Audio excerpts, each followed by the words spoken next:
بسم الله الرحمن الرحيم. اللهم لك الحمد كما ينبغي لجلال وجهك وعظيم سلطانك. اللهم لك الحمد حتى ترضى، ولك الحمد إذا رضيت، ولك الحمد بعد الرضا. اللهم صل وسلم على محمد ما ذكره الذاكرون الأبرار، وصل على محمد ما تعاقب الليل والنهار، وصل على محمد وعلى المهاجرين والأنصار، وصل على محمد وعلى صحابته الأخيار، وصل على محمد وعلى أزواجه الأطهار. صل على محمد صلاة تنجينا بها من جميع الأهوال والآفات، وترفعنا بها أعلى الدرجات، وتبلغنا بها أغلى الغايات من جميع الخيرات في الحياة وبعد الممات.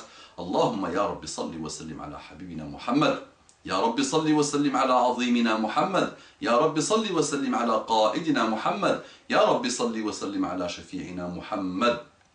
يا ربي كما آمنا به واتبعناه وصدقناه ولم نره فلا تحرمنا رؤيته في جناتك جنات النعيم. صلي وسلم على حبيبنا محمد، صلي وسلم على حبيبنا محمد صلى الله عليه وسلم.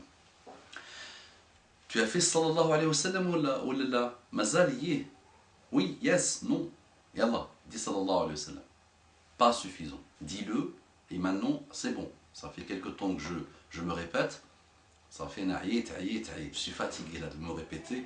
Maintenant, Inch'Allah, il faut que tu intègres Muhammad sallallahu alayhi wa sallam dans ta vie. Et quand tu as un problème, tu soumets ton problème à la religion d'Allah, expliquée par Muhammad sallallahu alayhi wa sallam. Tu dois soumettre tes problématiques à Allah subhanahu wa ta'ala et à la sunna de son prophète. Et à la religion d'Allah subhanahu wa ta'ala.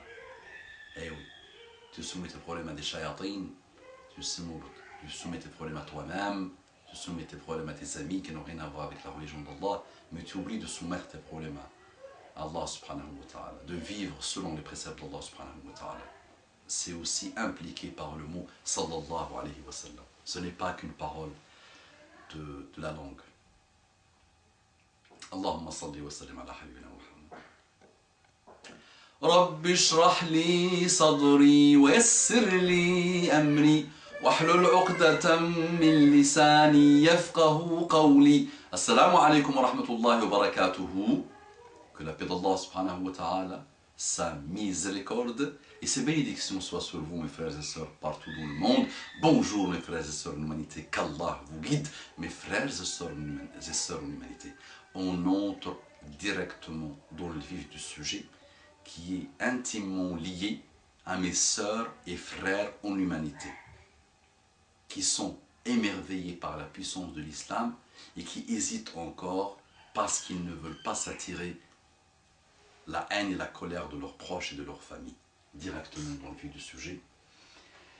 Elle me dit « Salamu alaykum wa rahmatullahi wa barakatuhu ». J'ai eu l'occasion à plusieurs reprises de voir des vidéos de vous répondant aux problèmes de certaines personnes.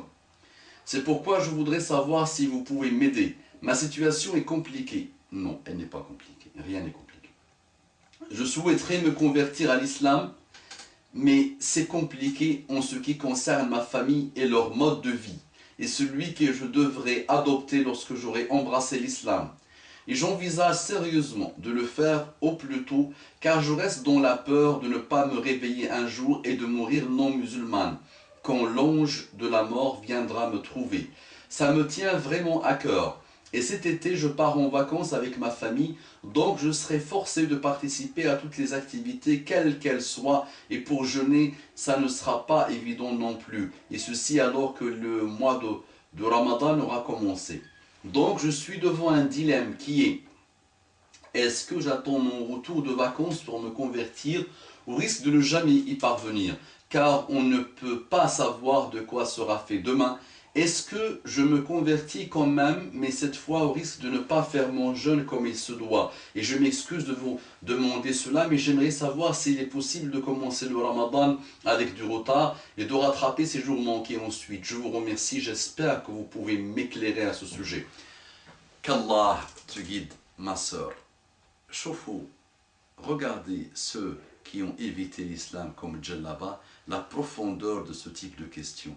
Regardez comment elle accorde une importance maximale à la religion d'Allah subhanahu wa ta'ala, et elle veut déjà vivre les préceptes d'Allah sous les préceptes d'Allah subhanahu wa ta'ala. Elle se pose les questions alors qu'elle pense qu'elle n'est pas encore musulmane. Maintenant ma soeur, dès que tu entends cette vidéo, peut-être tu l'as déjà fait, parce que je ne réponds pas à la seconde qui suit, ça fait quelque temps que tu m'as envoyé ce mail, et j'ai pas eu le temps de répondre. Donc si tu ne l'as pas encore fait, fais-le. Donc bismillah. Derrière moi. L'islam est facile, easy, very, very, very easy. Vraiment سهل سهل سهل بزاف. يسير الميسر. سهل دين ديالنا الحمد لله. Donc dites derrière moi ceux qui veulent se convertir à l'islam. Dites.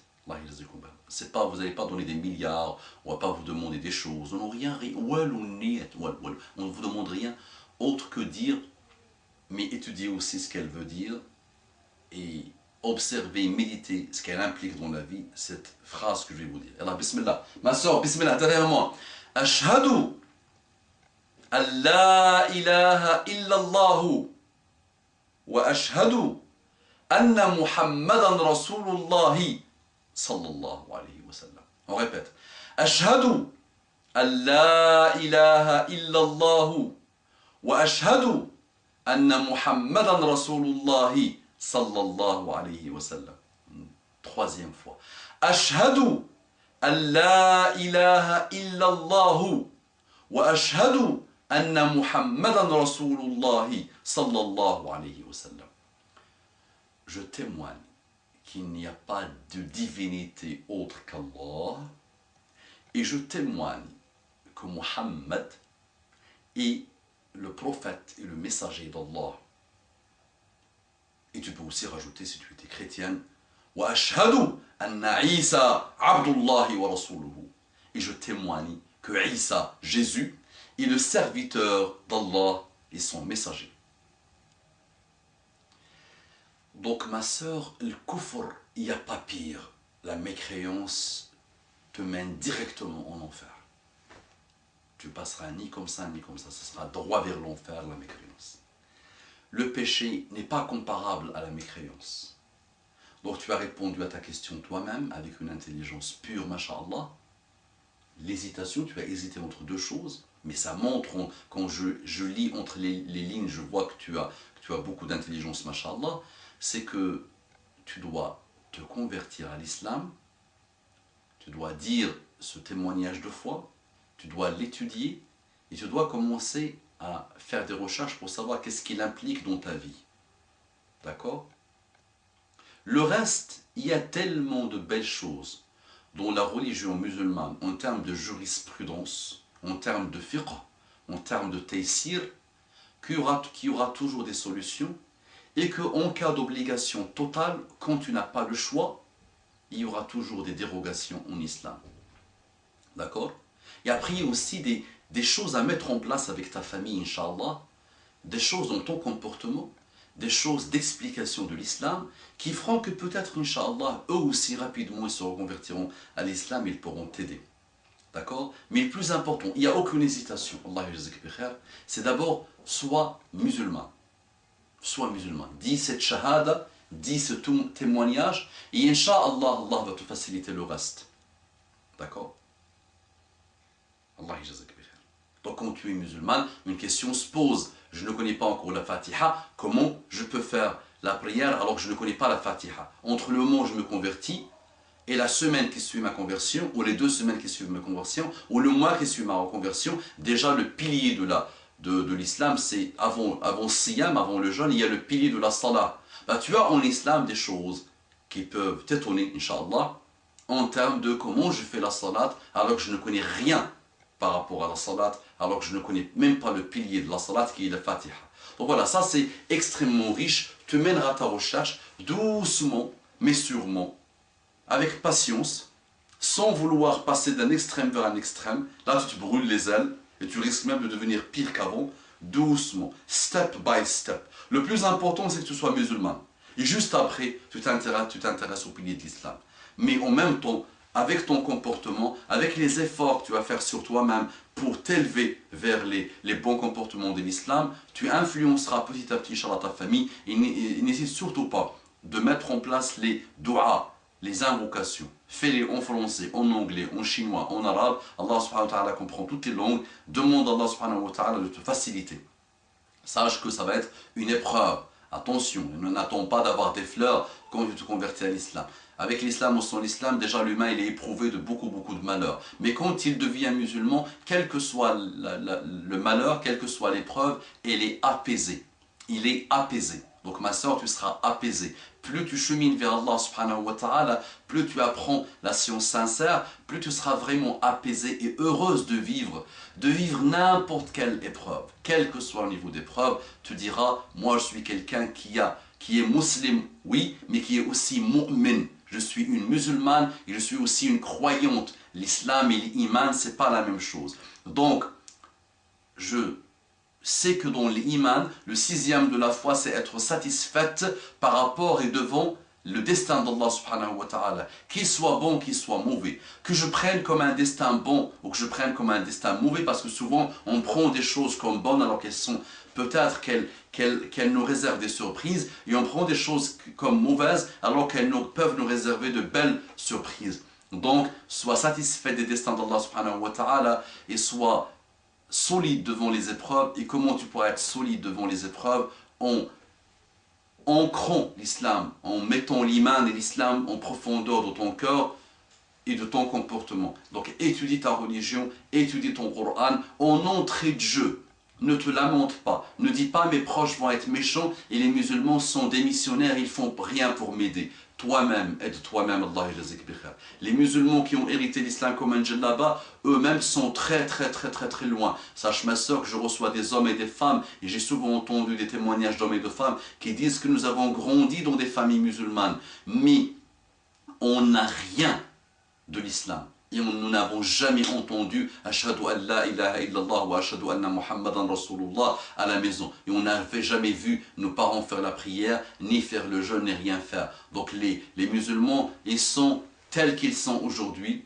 400 ou 500 ans de décadence totale malheureusement, donc on ne va pas leur demander plus que ce qu'ils savent faire. Eux-mêmes ont besoin de revenir vers l'islam, donc ne demande rien à personne. Demande à Allah subhanahu wa ta'ala. Tu as toute la science aujourd'hui, alhamdulillah, dans des vidéos, dans des DVD, dans des doros, il y a des milliers, des centaines de milliers de doros en arabe et en français sur internet, tu as beaucoup de livres, mashallah, des milliers de livres, mashallah, étudie, fais ton programme et avance, shouya, step by step, doucement mais sûrement, sans te brûler les ailes. Allah yajazik bi khair, qu'Allah te facilite ma soeur. Takbir, Allahu Akbar, takbir, Allahu Akbar, takbir, Allahu Akbar. Tu es notre sœur en islam. Nous, on a beaucoup de devoirs par rapport à toi, ma sœur. Sois la bienvenue dans la Ummah de Muhammad sallallahu alayhi wa sallam. N'oublie pas dans tes doigts. Et je dis à mes frères et sœurs en humanité, vous ratez vraiment de belles choses. Regardez votre sœur qui était comme vous, comment elle a peur de ne pas se reconvertir à l'islam. Donc elle a vu, elle a observé, elle n'a pas fait attention à la cathode, elle n'était pas cathodique, elle était peut-être catholique ou chrétienne, ou athée, ou laïcard, ou extrémiste, le péniste du Front National. Mais à partir du moment où elle a ouvert son cœur à l'islam, où elle a commencé à chercher l'islam, elle a été agréablement surprise. Faites comme elle, sauvez vos vies, sauvez vos âmes, sauvez vos comportements, sauvez votre relation avec vous-même, sauvez votre relation avec vos parents, sauvez votre relation avec les autres. Et surtout, sauvez votre relation avec Allah subhanahu wa ta'ala, Dieu qui vous a créé. أقول قولي هذا وأستغفر الله لي ولكم فاستغفروه إنه كان غفارا رحيما. اللهم ارضنا وارض عنا، اللهم اقبلنا وتقبل منا، اللهم اعف عنا وعافنا، اللهم صل وسلم على حبيبنا محمد صلى الله عليه وعلى آله وسلم تسليما كثيرا. Osez faire quoi? Propager cette vidéo et propager plus globalement les rappels. S'ils ne vous servent pas, remettez-vous en cause, sachez que c'est de votre faute. Peut-être l'orateur est mauvais et celui qui parle devant vous est très mauvais, mais le rappel en général profite aux croyants. Mais s'il ne vous profite pas à vous, il pourra peut-être profiter à d'autres qui voudront un jour ou l'autre changer de vie et qui voudront un jour ou l'autre se préparer à l'après-vie, à l'après-mort et à une vie éternelle qu'ils voudront qu'elle soit apaisée et apaisante et qu'elle soit surtout avec Muhammad sallallahu alayhi wa sallam au paradis. Donc propagez ces vidéos. Barakallahu fikum. Assalamu alaikum wa rahmatullahi wa barakatuhu.